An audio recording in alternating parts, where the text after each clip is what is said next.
콘크리트의 재료적인 측면 자 보도록 하겠습니다. 자 먼저 시멘트가 뭐 결합재 중에 대표적이죠. 대표적인 결합재가 시멘트입니다. 그래서 이제 시멘트는 보관할 때 일사강선이나 습기는 피해 주셔야 됩니다. 그리고 내부 통풍 피해 주셔야 됩니다. 그래서 이제 주의하실 점이 이겁니다. 시멘트를 시멘트 창고를 습기를 갖다가 없애기 위해서 통풍 한기를 통해서 한다는 문장이 나오면 안 돼요. 그래서 공기 중에도 뭐가 포함되어 있다? 습기가 포함되어 있기 때문에 통풍은 절대로 해서는 안 됩니다. 그래서 시멘트 창고는 자 이겁니다. 반입구하고 반출구만 둬요. 명심하세요. 시멘트 창고는 들어오는 구멍이 반입구하고 반출구를 둡니다. 왜 그런가 하면 반입구 하나의 계곡은 또 반입구만 둬버리면 어떻게 돼요? 저 안에 구석에 쌓은 건 못 사용하죠. 계속. 그래서 근데 우리도 이거지. 일이 들어간 음식은 나와야 되죠. 그래, 입하 순서대로 사용을 해야 되거든. 그래야지 오래 저장이 안 되거든요. 그래서, 계구부는 뭐 만든다? 반입구하고 반출구. 반출구만 두지, 다른 계구부는 두지 않습니다. 예를 들어서, 한기를 위한 계구부든, 채광을 위한 계구부, 이런 걸 두어서는 안 됩니다. 시멘트 창고는. 자, 그리고 옛날에는 창고 두어서 했지만, 지금은 거의 창고 자체를 안 두거든요. 어떻게 하는가 하면, 옛날에 현장에다 시멘트를 저장해가 해놨거든요. 현장에서 비빔을 했기 때문에, 요새는 어떻게 하는가 하면, 전화 걸어가지고, 레미콘 회사에 뭐다? 주문합니다. 맞죠? 뭐 저런 볼마 이렇게 딱 이야기하면 알아서 다 해가 갖다 줍니다. 그리고 레미콘 회사에는 뭐 됩니까? 이 사일로에다가 여러분들 제 레미콘 회사들 있죠? 시멘트 포대로 보관 안 합니다. 그 회사들은 뭐다? 차로 받아요. 차로 와가지고 사일로이죠? 둥그러기죠? 그다가 보관해가 자동으로 이제 들어가도록 되어 있습니다. 그러니 또 해놨거든요. 그래서 알아두시고 그다음에 이제 시멘트 분말도가 크다. 시멘트 분말도가 크다는 건 시멘트 입자가 뭐하다? 곱다, 가늘다 이때 작다는 뜻입니다. 아주 곱다는데 가늘다 그걸 뜻합니다. 시멘트 분말도가 작다는 것이 그치 크다는 거야. 그래서 그거 혼자 나왔네. 그러면 표면적이 많아질 수밖에 없죠. 이렇게 많아지다 보니까 그래서 수화작용이 빠르고요. 그걸로 인해서 경화가 빠르니까 발열량이 커지고요. 조기 강도가 커집니다. 그리고 시공 연도가 좋아집니다. 균열 발생이 커져요. 그리고 풍화되기 쉽고요. 장기 강도는 떨어질 수밖에 없습니다. 장기 강도는 간단히 알아두시고요. 그 다음에 조강포톨랜드 충격률은 한번 시험에 출제가 되었습니다. 조강포톨랜드 시멘트는 얘는 경화가 수화속도가 빠르기 때문에 수화열이 많이 생깁니다. 그래서 좋은시 강도 발휘력의 동절기 공사에 쓰는데 근데 문제는 뭐가 많이 증가된다? 균열이 건조 수치간 균열이 조금 커지는 것이 특징입니다. 그리고 골재적인 측면에서는 우리가 알아두실 것이 2번 정도 봐두시고 골재 입도는 크고 작은 골고루 적당히 섞인 것이 좋습니다. 그래야지 골재의 실적률이 커져야지. 보통 이건데 골재의 실적률, 골재가 차지한 실적, 용적 비율이 커지면 실적률이 커질수록 사실 콘크리트 강도가 커집니다. 콘크리트 강도 증가를 가져오고요. 균열이 저감됩니다. 균열을 줄여줄 수가 있어요. 균열 저감을 가져올 수가 있습니다. 실적률이 큰 골재를 써줘야지. 실적률이 크다는 것은 공급률을 줄이겠다는 거예요. 밀실하게 만들겠다는 거거든요. 그 측면을 대해서 알아두시고요. 그 다음에 골재는 깨끗한 것을 써주는 것이 좋습니다. 뭐 다른 물질들이 많거나 이러면요. 저런 거 있죠. 보통 이 블리딩 현상도 생기고 철근의 부식을 조금 빠르게 진행시킬 수가 있습니다. 그래서 깨끗한 골재를 써주는 것이 좋습니다. 균열 저감. 균열을 줄여준다는 거죠. 균열 저감을 줄여줄 수가 있습니다. 자, 그 다음에 물은 깨끗한 물 쓰면 돼요. 그리고 혼화 재료는 여러 가지 재료가 있습니다. 그래서 여러분들 문장을 잘 읽어보시면 돼요. 이거 혹시 나오면. 자, 그럼 예를 들어서 한번 해드리겠습니다. 응결 경화 촉진되는, 응결의 경화를 어떻게? 빠르게 하는 거죠. 빠르게 하는 게 응결 경화 촉진제입니다. 그럼 빠르게 하면요. 빨리 굳어버리죠. 그럼 빨리 굳으면 그 부집에 가해지는 척압은 커집니까? 줄어듭니까? 예? 촉진제니까. 빨리 굳게 하니까. 빨리 굳어버리면 옆으로 가시는 힘이 어떻게? 줄어들잖아. 응결이 빨라지면. 맞죠? 자, 뭐 보시고. 그 다음에, 여러분들 혹시나 이런 거 나오면 너무 어렵게 생각하지 마세요. 그러면 감수제다. 물을 줄여주는 혼화제로 약품이라는 거예요. 그래서 보통 감수제 같은 건 어떨 때 쓰는가 하면 이겁니다. 고강도 콘크리트 같은 거 제작할 때 물 시멘트비가 물을 많이 넣어주면 강도가 떨어지잖아요. 균열 생기고. 그러니까 물을 줄여주면서 시공용도를 좋게 하기 위해서 넣어주는 약품이 감수제거든. 그러면 감수제 같은 건 명심하세요. 균열을 줄이는 거다, 증가시키는 거다? 줄이기 위해서 사용하는 거야. 물의 사용량을 줄이면서 뭐다? 시공률을 좋게 해주기 위해서 넣어주는 약품들이에요. 그렇게 보시면 됩니다. 혹시나 이런 언급이 있을 때 문장을 잘 읽어보면 이 혼화재료는 특성을 다 써놨어요. 대부분. 그렇게 보시면 됩니다. 자, 그리고 33페이지 상단에 보면 굳지 않은 콘크리트 성질에서 두 가지만 비교하세요. 컨시스턴시하고 워커빌리티하고 두 가지 정도만 조금 알아두십시오. 그래서 수량, 숫자가 물 숫자입니다. 수량, 물의 양. 그래서 양이한 변화형 콩의 유동성 정도를 나타낸 것을 컨시스턴시라고 해요. 그러면 얘는 뭐만 따졌다? 물의 사용량만 따진 거예요. 콩크의 반죽력이 나타낸 것이고, 그 다음에 워커빌리티는 자, 이어붙기 난이도 정도나 재료의 분리 저항 정도를 마다 종합적으로 나타낸 거예요. 쉽게 이겁니다. 물의 다수에 의해서 나타낸 것은 컨시스턴시고, 워커빌리티는 시공 연도는 무엇이나 마찬 물의 양이나 시멘트 양이나 그다음에 배합비나 온도나 습도 모든 측면에서 종합적으로 나타낸 것이 워커빌리티 개념이 됩니다. 자, 그리고 콘크리트에서 이제 4번 보시면 먼저 콘크리트 크리퍼 요거는 16회 때 보통 출제가 됐습니다. 밑에 내용 가지고 기출했고요. 그러면 콘크리트 크리퍼는 자, 그 알아두세요. 콘크리트 일정 하중을 계속 가하면 하중의 증가 없이 시간의 경과에 따라 변이 계속 증대되는 현상을 뭐라 한다? 크리퍼라고 해요. 그래서 이제 크리퍼는 장기 처짐이라고 돼. 장기 처짐 또는 소성 변형이라고 합니다. 소성 변형. 크리퍼를 장기 처짐 소성 변형이라고 해요. 그러면 하중 일정 정도 가야 돼요. 자, 여러분들 이거하고 같은 개념이죠. 책꽂이에 책을 한 근 꼽아놨는데 처지진 않죠. 맞죠? 책을 일정 이상 꽂아놔야 돼요. 책을 이사 갈 때 2년 동안 꽂아놔봐요. 책꽂이 보지도 않을 책 있죠? 꽂아놨어. 책 보는 사람하고 안 보는 사람은 딱 구분이 돼요. 전질이 있는 사람은 그 책 안 읽는 사람이죠, 집에. 책이 골고루 있어야지 책 읽는 사람이. 아니요, 전집이 있는 집은요, 개폼이야. 딱 보면 그게 장식용이에요, 장식용. 책이 장식용입니다. 딱 보면. 아니, 딱 보면 저기 이사 갈 때 딱 보면 책요, 전집 쫙 나오는 집은요, 책 안 읽습니다. 딱 보면. 책 깨끗해. 그래서 책을 여러 권 많이 꼽아놓으면 더 이상 꼽지 않아도 책꽂이가 어떻게 쳐지죠? 그게 이게 크리퍼 소성 변형의 장기 처짐입니다. 그래서 하중의 증가 없이도 시간의 경과에 따라 변이 계속 증가하는 크리퍼라고 합니다. 기억하시고, 그래서 재력이 적은 콘크리트의 제하 시기가 빠를수록 크리퍼는 증가됩니다. 그리고 강도가 낮을수록 크리퍼는 증가됩니다. 강도가 나오지 않았는데 하중을 가한다는 게 쉽게 이겁니다. 여러분들 공사하는 데 있잖아요. 충분한 시간을 두고 위에 올라가서 공사를 해야 되는데 우리나라 그렇게 할 수는 없잖아요. 빨리빨리 한다고 했죠. 강도가 안 나온 다음에 올라가서 또 공사하잖아요. 우리나라요, 기본이 이거예요.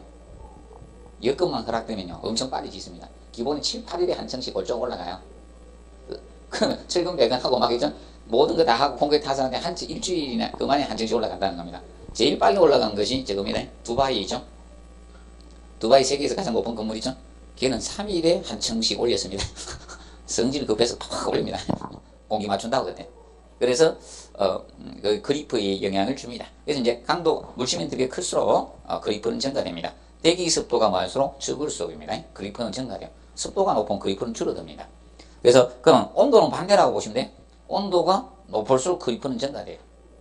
항상 온도하고 습도는 반대로 가요. 절대 같은 방향으로 가서는 안 돼. 온도하고 습도는 역적이 역적. 자, 그리고 건조가 높을수록 그리프는 증가됩니다. 그래서 양생이 나쁘면, 모양이 나쁘면 그리프는 증가돼요. 양생을 잘해주면 그리프는 줄어드는 거예요. 그래서 여러분이 그죠? 우리 출산 후에 뭐다? 산후조리 기간을 잘 줘야 되죠? 그러면 그리프가 줄고요. 자, 그리고 제하 응력이 뭐다? 클수록 그리프는 증가합니다. 제하는, 자, 그래서 기억하게. 그러면 제하 응력이 크다는 것은 저거죠. 제하 하중이 어떻게? 크다는 거 아닙니까? 맞죠? 제하중이. 제하중이 큽니다. 크다는 거예요. 그래서 이제 그 밑에 보십시오. 자, 밑에 별표에서 압축철근 있죠? 압축철근 보강이 크리프를 방지하기 위해서 넣는 거예요. 그래서 우리나라에서 볶음보로 다 설계하는 거야. 인장철근, 압축철근 다 때려 넣고 있는 이유가 이거예요. 대략 압축철근, 인장철근이 한 50% 가까이 때려 넣습니다. 기본적으로 설계를 할 때. 그래서 우리나라에서는 구조 설계하는 분들이 거의 큰 건축물들은, 대규모 건축물은 구조 설계 사무소에서 먼저 설계를 해요. 그걸 갖다 일반 건축 사무소로 넘기게 되는 겁니다. 그래서 때 압축철근을 때려 넣는 이유가 이겁니다. 압축철근이. 왜냐하면 콘크리트는 크리퍼가 클까요? 적을까요? 콘크리트는 크리퍼가 클까요? 적을까요? 큽니다. 많이 생겨요, 크리퍼가. 그래서 그걸 생기지 않도록 하기 위해서 무슨 철근? 압축철근을 때려 넣고 있는 겁니다, 지금 현재. 그러면 크리퍼는 수직 부재에서 생길까요? 수평 부재에서 생깁니까? 수평 부재인 보나 바닥판에서 생긴 현상이야. 그래서 우리나라에서는 압축철근을 다 때려 넣고 있는 겁니다. 인장 압축철근. 관계없이 다 때려 넣어요. 자, 그리고 블리딩은 의의가 나왔어요. 의의 개념이 사실 나왔고요. 정의가 나왔고요. 그래서 혹시나 특징이나 방지 대책 좀 정리하시면 되네. 블리딩은 원래 영어로 블리딩은 뭐다? 의학적 용어로 출혈이에요. 의학적은 원래 블리딩이라 하거든. 의학적 용어로 맞죠? 의학에서는 출혈이라 하고, 근데 콘크리트가 피를 흘리는 거기 때문에 출혈이나. 그래서 보통 블리딩은 이거죠. 굳지 않은 콘크리트나 모르타르나 이런 시멘트 페이스트에서 묵은능이 침전 깔아앉으면서 가벼운 하고 이물질 표면으로마다 상승하는 현상, 물하고 이물질이 상승하는 현상을 뭐라 한다? 블리딩이라고 해요. 그러면 그래서 특징은 그 블리딩이 생기면 재료 분리가 발생하기 때문에 철근과의 부착 강도가 어떻게 떨어질 수밖에 없죠. 그리고 자, 건조 수축에 의해서 균열이 발생합니다. 그런데 주의할 점이 이겁니다. 블리딩이 생기서는 건조 수축하고 블리딩에 의한 건조 수축 균열하고요, 일반 건조 수축 균열은 차이가 있어요. 그러면 원래 건조 수축은 무엇이며 일반 건조 수축은 잉여 수분의 마다 정발로 생기는 거예요. 이거는 잉여 수분의 정발로 생기는 거고, 정발로 생긴다. 그래서 블리딩에 의한 건조 수축 균열은 어떻게 생기는가 하면 바둑판 모양으로 생겨요. 이렇게 균열 가면요 막 이렇게 째져. 이런 식으로 어느 표면에 보면요 이렇게 바바바박 갑니다. 부분. 이 블리딩에서 생기는 균열인데 바둑판 모양이야. 바둑판 모양으로 생기는 게 뭐다? 건조 수축, 이 블리딩이고요. 일반 건조 수축 균열은 이렇게 생겨요. 장변 방향이 이 방향으로 이렇게 갑니다. 일반 건조 수축 균열은. 그래서 일반 건조 수축 균열이 이렇게 생기고요. 잉여 수분이 생기로 생기는 거죠. 그러면 일반 건조 수축 균열은 알아두실 것이, 이거는 재료 분리가 안 생겼어요. 재료 분리가 생기지 않고요. 원래 수화작용이 필요한 물만 넣어서 콘크리트 비비면 안 돼요, 사실상. 우리 실험해봤는데 수화작용 물량만큼은 딱 넣어 비빔 자체가 안 돼요. 그러면 사실 콘크리트 탓을 할 때 물기도 필요하죠. 그래서 물을 많이 때려 넣거든요. 근데 그 잉여 수분이 뭐 되면서 증발되면서 건조 수축에 의한 균열이 생깁니다. 자, 여기 가시고, 그 다음에 콘크리트 이어지 절착 강도가 제한되고 투수의 중성화가 빨라집니다. 블리딩이 생기면. 그래서 방지 대책은 슬럼프값 적게하라, 이거로 물 시멘트비 적게하라 이겁니다. 그 다음에 밀실한 콘크리트 만들도록 해주면 되고, 골재 중 유해 물질이 적어야 돼요. 분말도가 뭐다? 높은 시멘트. 분말도가 높은 시멘트 쓰라는 것은 입자가 어떻게? 고운 거, 가는 거 써주라 이겁니다. 자, 그리고 넘겨보시면 이때 생기는 것이, 자, 백색 이물질이 뭐다? 레이턴스야, 레이턴스. 백색 이물질이. 염해는 소금이죠. 소금이 이제로 인해서 자, 염해라는 것은 이겁니다.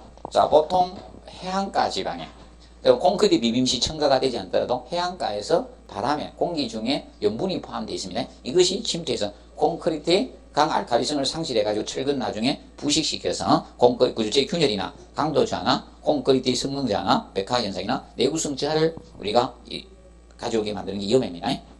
그리고 알칼리 골재 반응에 대해서 해놨습니다. 간단히 한번 보세요. 그래서 시멘트 중에 알칼리 성분과 골재 등의 실리카 강물질이 화학 반응해서 팽창균을 유발하는 반응을 알칼리 골재 반응이라고 칭해요. 알칼리 골재 반응이라고 해요. 그럼 이런 골재를 댈 수 있어서 그래서 방지 대책에 비반응성 골재를 사용을 하라는 겁니다. 그리고 저알칼리 시멘트 사용하고. 그런데 사실상 이겁니다. 어떤 하나를 방지하려고 하면 다른 문제점이 또 생깁니다. 사실상. 그러면 사실상 이거죠. 여러분 이겁니다. 건조 수축 균열 안 생기게 해서 물 적게 쓰면 공사를 또 힘들어지는 거고 잘 안 들어가. 맞죠? 잘 들어가게 하니까 또 이런 게 문제가 되는 거고, 상당히 사실 장단점은 사실 조금씩 다 있습니다. 그 다음에 이제 그 밑에 콘크리트의 강도 봅니다. 콘크리트의 강도적인 측면에서 물 시멘트비가 낮을수록 강도는 어떻게? 증가합니다. 그럼 물 시멘트비를 최근에 물 결합제비라고 돼요. 물 결합제비. 물 결합제비가 낮을수록 강도는 증가합니다. 그리고 슬럼프 값이 낮을수록 강도는 증가합니다. 시공연도가 좋을수록 강도는 어떻게? 떨어집니다. 그리고 적당한 진동 다짐하면 강도는 증가가 됩니다. 근데 지나친 진동 다짐은 제어 분리 현상 때문에 강도가 떨어져요. 그리고 골재의 대소립이 적당한 것이 강도가 커집니다. 적당한 보양을 하면 강도는 어떻게? 증가를 가져옵니다. 그러면 이건 안 돼요. 콘크리트 탓을 시 가수 행위를 하면 강도 어떻게? 떨어져요. 콘크리트 탓을 시 물을 첨가하는 게 가수 행위인데, 가수를 하면, 그래서 가수 더할 가짜 물을 첨가한다는 거예요. 가수하면 콘크리트 강도 어떻게? 떨어져요. 강도 저하를 가져옵니다. 가수를 하면 안 좋았어요. 근데 현장에서 합니다. 현장에서 해요. 누가 합니까? 범퍼카 기사분이 해요. 요청이 해서. 그리고 요청 안 하더라도 잘 어울리게 해서 레미콘 트렁 믹스 아지데이트 트랙 와서 딱 돌리면서 이 부어내거든. 그러면 거기서 레 봅니다. 범퍼카 기사가 안 하면 레미콘 기사분이 합니다. 싹 보여. 자, 보시고. 그 다음에 35페이지. 물, 시멘트, 콘크리트, 시공연도, 워커빌리티에 대해서 나왔습니다. 그래서 시공연도가 앞전에 내버렸어. 시공연도 개념이. 그래서 시공연도를 그냥 어떻게 내 시공성 이렇게 해서 출제를 해버렸어요. 5회 때 내고요. 5회 내고 19회 때 냈어. 각자 문제로. 그럼 당분간은 종합문제 지문밖에 없어요. 당분간 종합문제 지문밖에 없습니다. 자, 그래서 항상 이거 기본 잡으세요. 자, 시공성, 시공연도 개념은 항상 기준이 이걸 잡아야 돼요. 보통 이겁니다. 그 입자 크기가 작은 재료죠. 작은 재료의 사용량을 늘린다. 사용량을 증가하게 되면 시공연도는 좋아진다, 나빠진다? 좋아진다겠죠? 이걸 항상 기준 잡으셔야 돼요. 이걸 알면요, 쉬워져요. 시공연도는 자 좋아집니다. 증가되는 거예요. 그래서 입자 크기 작은 재료 사용, 시공연도 좋아지면 건조 수축 균열도 어떻게 커져요? 증가합니다. 건조 수축 균열도 증가됩니다. 명심하세요. 건조 수축도 많아지지만 균열도 어떻게 많아져요? 건조 수축 균열 증가됩니다. 이걸 항상 기본을 잡아야 돼요.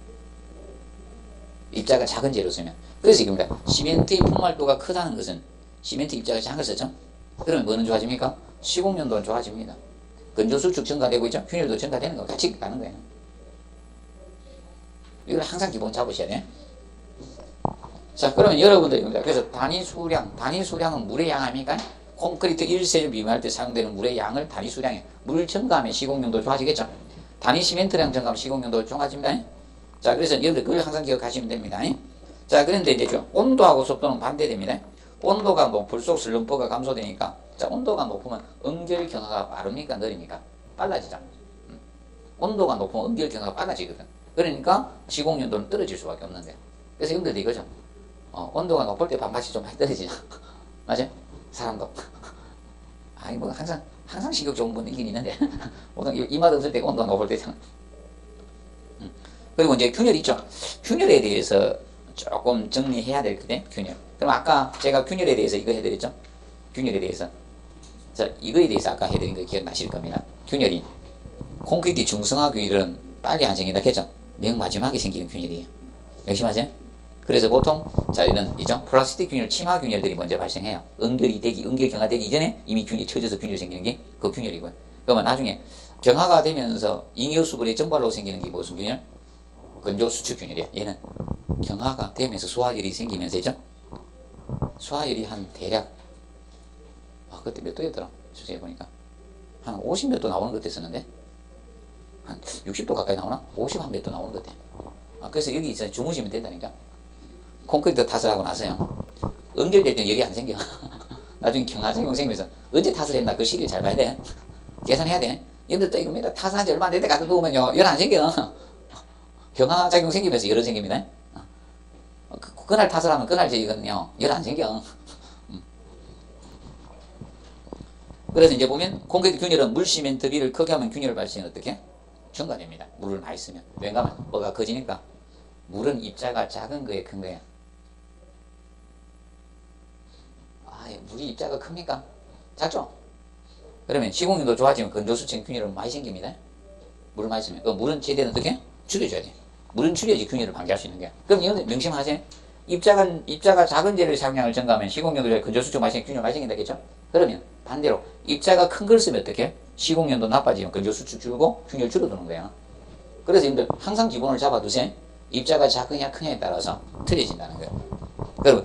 그럼 균열을 줄이기 위해서는 뭐입니까? 물은 최대한 사용량을 줄여야 돼.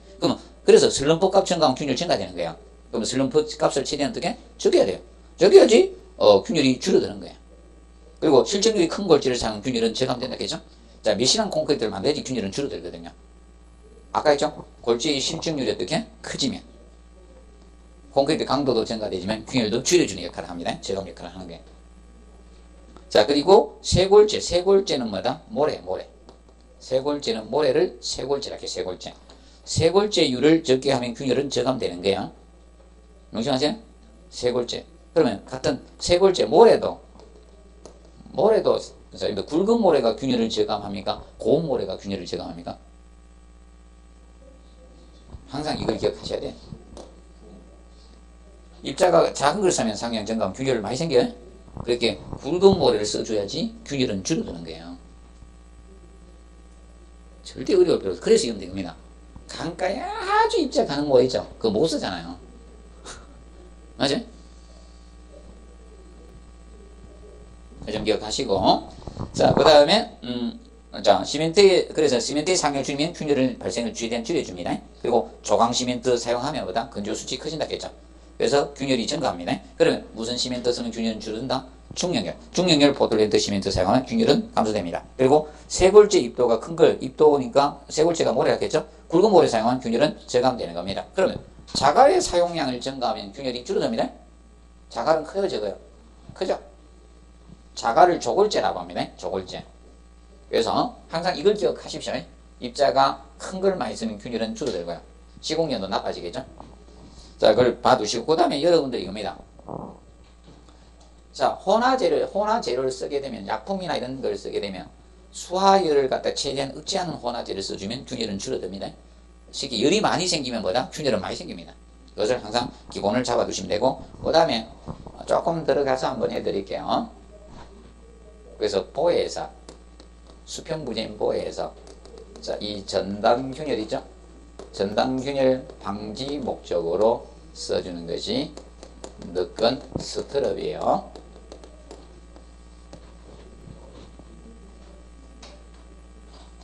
그 다음에 일방향 슬래브, 원웨이브 슬래브, 일방향 슬래브에서 자, 건조 수축에 의한 균열 방지해야 되죠. 균열 방지하기 위해서 온도 철근을 넣어줍니다. 온도 철근. 온도 철근은 장변 방향으로 설정 철근을 온도 철근이라고 해요. 자, 원웨이브 슬랩은 단변 LX분의 LY 방향. 자, 그걸 하면 힘드니까 짧은 방향하고 긴 방향을 비교했을 때 긴 방향이 람다, LX, 람다 비율이 자꾸 공식 용어 나오면 자꾸 힘들어지는데 변의 D, 짧은 변하고 긴 변의 D를 비교했을 때 2보다 커지면 우리가 그걸 1방향 슬래브라고 하거든. 2보다 크면. 그러면 예를 들어 지금 짧은 변이 3m인데 긴 변이 9m예요. 그럼 2보다 크지만 변장비 다져서 긴 변이. 그럼 한 방향으로 힘이 다 전달되거든. 그러면 이쪽 방향으로 주근을 넣어. 단변 쪽으로. 짧은 쪽으로 주철근을 넣어. 주근 메인바를 놓고. 그 다음에 그의 긴 방향 이쪽으로 넣는 것을 온도 철근 이렇게 여기에서 온도 철근. 1방향 원웨이브 슬래브. 투웨이브 슬래브에서는 배력근이라고 하는데, 그러면 1방향 슬래브에서는 온도 철근이 그 역할을 해요. 균열 방지 목적이. 그런데 2방향 슬래브에서는 건조 수축 균열 방지를 하는 철근이 바로 뭔가 배력근이고, 배력근. 분배한다. 힘을 배력근 이렇게. 그러면 배력근 이겁니다. 2방향 슬래브, 투웨이브 슬래브. 자, 단변의 길이가 이쪽으로 변 길이가 5m예요. 이쪽으로 변의 길이가 자 6m입니다. 그러면 단변과 장변이 2보다 적잖아, 맞죠? 2 이하가 되잖아. 이걸 투웨이브, 2방향, 두 방향으로 힘이 전달되는 슬래브가 되겁니다. 2방향 슬래브라고 하는데, 이때는 짧은 변 쪽으로 배근을 해요. 주근을 배근하고. 그러면 장변 길게 가는 철근이 이때 배력근이라고 해요. 배력근. 우리는 부근이라고 하는데, 주근, 부근 이렇게 하는데, 그래서 배력근, 공식 용어로 배력근, 힘을 분배해주는 철근이 되게, 이 철근이 그 역할을 하는 겁니다.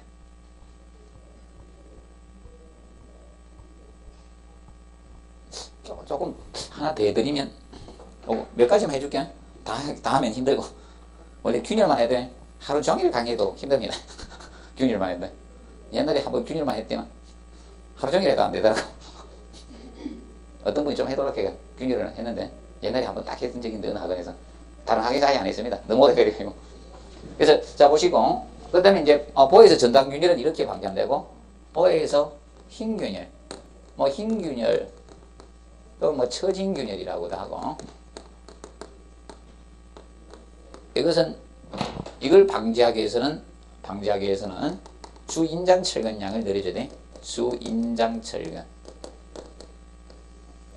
이걸 증가하면 돼. 주인장철근이, 자, 가면 축방향철근이라고도 하고요. 축방향철근.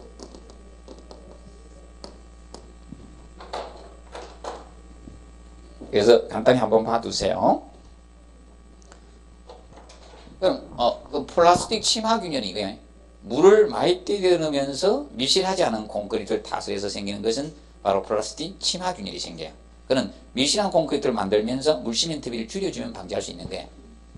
그 반면에 자, 뭐 이런 거 한번 간략히 정리해 두시고 자, 그래서 요거에 대해서 혹시나 한번 봐두세요. 혹시나 해서 아까 건조 수축균열하고 블리딩 그건 해드렸죠? 자, 보시면 됐고 자, 그 다음에 이제 건조 수축균열은 어디서 더 많이 생기는가 하면 이게 지하는 잘 안 생겨요. 지상층이나 옥상에 가장 많이 생긴다고 보시면 돼요. 건조 수축균열은. 자, 그리고 콘크리트 시공 부분 있죠? 자, 시공 부분에서는 자, 부어넣기 있죠? 보십시오. 35페이지 안에 부어넣기. 타설에서. 자, 1번에 콘크리트 비빔 시작부터 타설 종료까지 시간 한도는 25도씨 미만일 때는 120분, 25도씨 이상일 때 몇 분? 90분입니다. 이거 명심해 두시고. 자, 그래서 이거 하고, 그 다음에 2번, 운감이 타설 콘 가수해서는 안 됩니다. 그 다음에 넘겨보시면, 이거하고 헷갈리면 안 됩니다. 거기 보시면 7번에 계속 타설 중에 이어붙기 시간 간격 한도 있죠? 25도씨 미만일 때는 150분이고 25도씨 이상인 2시간이에요. 이거 하고 혼동하면 안 돼요. 7번은 저겁니다. 그 7번은 콜드 조인트예요. 콜드 조인트 시간 간격을 이야기하고 있는 게 이거하고는. 이거는 사용 시간을 나타내는 게 아닙니다. 콘크리트 타설하고 나서 한 번에 다 타설 힘들 때 그 조인트를 둘 때 그 시간을 이야기하고 있는 겁니다. 여기에서는. 혼돈하면 안 됩니다. 주의하십시오. 앞에 거하고. 그리고 하나를 더 하면 저거예요. 하나를 더 하면 38페이지 봅니다. 38페이지 그 5번에 고내구성 콘크리트 나오죠. 35페이지 아니 실수 38페이지 38페이지 제일 상단에 1번 보십시오. 제일 상단에 콘크리트 비비 시작부터 부어넣기 끝나는 시간 한도가 외경 25도씨 미만일 때는 90분, 25도씨 이상일 때마다 60분 돼요. 얘는 고내구성은. 고내구성이니까 내구성을 아주 높여준 거죠. 내구성이 높이기 위해서는 간단히 그냥 물은 최대한 많이 써야 돼. 적게 써야 돼. 적게 써야 되겠지만 시간도 빠르게 타설하라 이거야. 늦게 타설하지 말고 빨리빨리 하라. 응결되기 전에 빨리빨리 타설하라 이겁니다. 맞죠? 응결 경학이 이루어지면 빨리 타설해야지 강도가 제대로 나올 거고 내구성 오래 될 거 아닙니까? 그래서 이겁니다. 30분씩 차이가 있죠. 맞아? 그러면 비빔해가 나서 타설 사용 가능 콘크리트 사용 가능 시간하고 콘크리트 물비빔 해가지고 사용 시간은 이 두 가로 나누고 있다는 건 일반 고내구성 콘크리트 빼고는 기타 콘크리트는 이걸로 가는 거고 기타 콘크리트는 이걸로 가고 그러면 고내구성 콘크리트는 25도씨 미만일 때는 몇 분이다? 90분이고 25도씨 이상일 때는 60분이잖아요. 그러면 기타 콘크리트 보통 콘크리트에서는 25도씨 미만일 때 120분이잖아요. 25도씨 이상일 때는 뭐다? 90분이고 오래되잖아. 근데 이거는 사용 가능 시간을 나타낸 거고 아까 콜드 중에 계속 타설 중에 이어붙기 시간 간격 안 되죠? 이어붙기 시간 간격 한도하고 혼돈하면 안 된다는 거예요. 이거는 25도씨 미만일 때는 150분이 되는 거고 25도씨 이상일 때는 120분이고요. 자, 시간 헷갈리면 안 됩니다. 그래서 시험을 내는 거예요. 장난치는 거예요. 30분씩 차이가 나죠? 맞죠? 많으면 이렇게 내는 게 비교 대상이 많으면. 이거는, 나중에 이거 탓을 다 하고 나서 사용 시간이 아닙니다. 있는 그 시간을 나타내는 겁니다. 기억을 해 두시고. 그 점 좀 주의해 주시면 됩니다. 조금 주의하시기 바랍니다.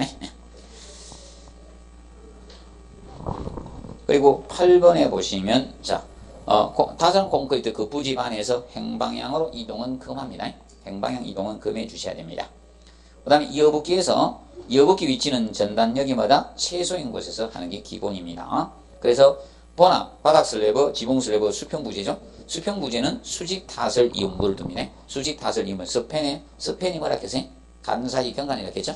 간사이 또는 경간이라고 되고 간사이 또는 경간이라고 됐죠. 자, 그래서 간사이 중앙 부근에서 주근과 무슨 방향? 직각 방향으로 설치된 직각.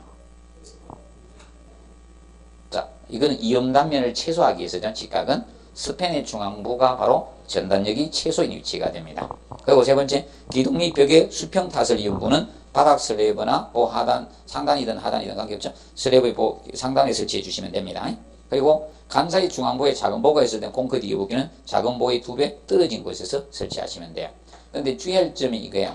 그래서 위에는 어떻게 했습니까? 스팬이라 썼고 밑에 4번은 뭐다? 간사이라 쓰죠.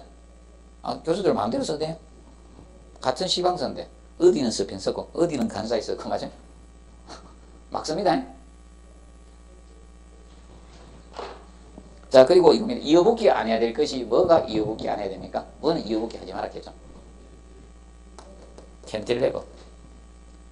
캔틸레버 보나 바닥판은 차양 같은 거.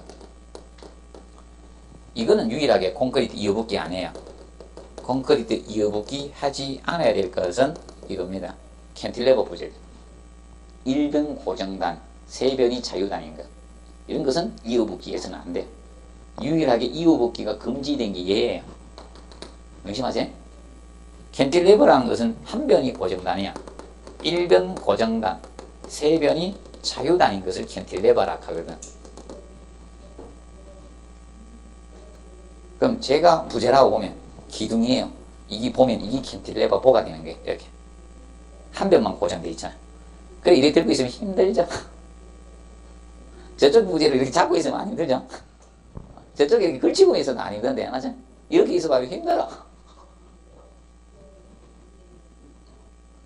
캔틸레버 부재는요, 공사 열심히 잘 해도요, 간혹가다 사고가 나요. 콘크리트 이어붙기 안 해도 사고가 자주 나는데 캔틸레버 부재입니다, 현장에서. 그래서 얘는 이어붙기를 금하고 있습니다. 한 변만 고정단이기 때문에 기억해 두시고. 그 다음에 이제 진동다짐은 사실상 콘크리트 강도 날 때 지문 한 줄 빼기 쓴 게 다야. 현재까지 어떻게 되는가 하면 제가 콘크리트 강도 장시간 진동 다짐할수록 콘크리트 강도가 증가된다. 그거 한번 땅 대서 쓰면 돼, 옛날에. 자, 그러면 진동 다짐은 그래서 콘크리트, 자, 저거죠. 밀실한 콘크리트를 제작을 하기 위해서 뭐다? 그래야지 철근 구석까지 어떻게? 콘크리트가 들어가죠. 진동을 줘야지. 그럼 여러분들 제가 봤잖아요. 그냥 쌀 합부면 쌀 가마니 구석에는 잘 안 들어가죠. 그래서 막 흔들어 주잖아요. 맞지? 자, 그러면 진동 다짐은 그래서 1번 콘크리트 다지기는 내부 진동기 사용이 뭐다? 원칙에 내부 진동기 사용. 또 콘크리트 내부에 꽂아서 쓴다 해서 뭐다? 내부 진동기라 해요. 원칙이지만 얇은 벽 등 내부 진동 사용이 곤란할 때는 뭐다? 거푸집 진동기를 사용할 수 있습니다. 사용해도 좋습니다. 예외적으로 거푸집 진동기는. 그리고 내부 진동기는 연직으로 찔러. 연직이 뭐다? 수직에 수직. 원래 연직은 지구 중심 방향을 연직이라 하거든. 자, 그리고 삽입 간격 체크하세요. 일반적으로 몇 미터? 0.5m 이하로 해야 돼. 기본적인 0.5m. 자, 그런데 이겁니다. 진동기 삽입 간격이 차이가 있는 것은 콘크리트에서는 재미다. 고내구성 콘크리트 차이가 있는 게. 그래서 페이지 38페이지 봅니다. 고내구성 콘크리트 있죠? 2번 보십시오. 2번에. 고내구성 콘크리트 2번에 보면 자, 봉형 진동기 해놨죠? 이것이 무슨 진동기다? 내부 진동기. 봉형 진동기 또는 내부 진동기 같은 말이에요. 그리고 이거는 잘 안 쓸 거예요. 내부 진동기, 봉형 진동기 이름이 많아. 근데 긴 거는 싫어해. 그래서 이건 안 씁니다. 꼬지시 막대형 진동기. 이건 너무 길어. 그래서 내부 진동기, 봉형 진동기 또는 꼬지시 막대 진동기. 근데 여기 교수님들 너무 길으면 쓰기 싫어해. 그래서 내부 진동기 내지 봉형 진동기 쓰는 거예요. 그래서 여기서는 시방서에서 어떻게 해놨다? 봉형 진동기 해놨고. 또 이렇게 쓰는 분도 있을 수 있다? 미리 이야기해 줄게. 봉형이라 쓰는 사람도 있고, 혹시 봉상 진동기 이렇게 쓸 수도 있어요. 미리 예측해 봅니다. 쓸 수 있는 용어는 다 이야기해 드려야지. 근데 이거는 쓰기 힘들다. 너무 길어, 길어도. 길어도 너무 길어. 그래서 여기서는 얼마다? 600mm, 0.6m 이하로 하라는 게. 자, 왜 그런가 하면 이거예요. 내구성이 좋다는 것은 뭐 해야지 내구성이 좋습니까? 자, 밀실하면서 제로 분리도 안 생겨야 되겠죠? 맞죠? 자, 그럼 이겁니다. 혹시 0.5m 이하로 하다 보면 어떻게 됩니까? 잘못 찔러서 중복 진동을 줄 수도 있잖아요. 맞죠? 중복 진동을 좀 많이 떨게 되면 어떻게 그 부분은 제로 분리가 생길 수 있어요. 그래서 다음까지 그러잖아. 이 사람하고 술 마시는데 또 이 사람하고 또 마셔야 되면 이 사람은 충동 먹잖아. 그럼 완전 막 가잖아, 맞아? 아닙니까? 불탕해야 되죠? 힘들잖아. 이 사람하고 밥 먹었는데 이 사람하고 또 밥 먹어야 되는 사건, 사고 생기는 경우 있죠? 배 터져 죽잖아, 맞아? 맞아? 그런 경우 있어요, 없어요? 있을 수 있죠? 부득이하게 양쪽에 중복 식사를 해놔가지고 만나야 되네. 그거 같은 거야. 그래서 고내구성 콘크리트는 0.6m 이하로 가는 거예요. 기억하시고. 자, 그래서 원위 지혜하세요. 그 다음에 3번 한개소당 진동시간은 다짐할 때 시멘트 페이스트가 표면상고 약간 뭐다? 부상 체크하세요. 이게 적정시간이에요. 적정시간 진동 다짐하라 이거. 시멘트 페이스트가 표면상고로 약간 부상하기까지 한다. 여기 뭐다? 적정시간 진동 다짐하는 거예요. 적정시간. 아까 얘기했죠? 장시간 진동 다지면 제로 분리로 도로 강도 어떻게? 떨어집니다. 그리고 자, 내부 진동기는 거기서 천천히 빼서 구멍이 남지 않도록 해주시고, 내부 진동기는 콘크리트를 무슨 방향? 행방향으로 이동시키를 목적으로 사용해서는 안 돼요. 절대 콘크리트는 뭐다? 수직 타설, 수직 부분 넣기가 기본이에요. 행방향 이동은 뭐 한다? 금해야 돼요. 이것을 명심해 두시기 바랍니다. 정리해 두십시오. 오늘 컨디션이 너무 나쁘네. 그래서 오늘 여기까지 하고요. 특수 콘크리트 파트부터 다음에 합니다. 한번 미리 한번 읽어보고 오세요. 진도 좀 빠르게 나가게. 자, 오늘 여기서 마치도록 하겠습니다. 자, 수고했습니다.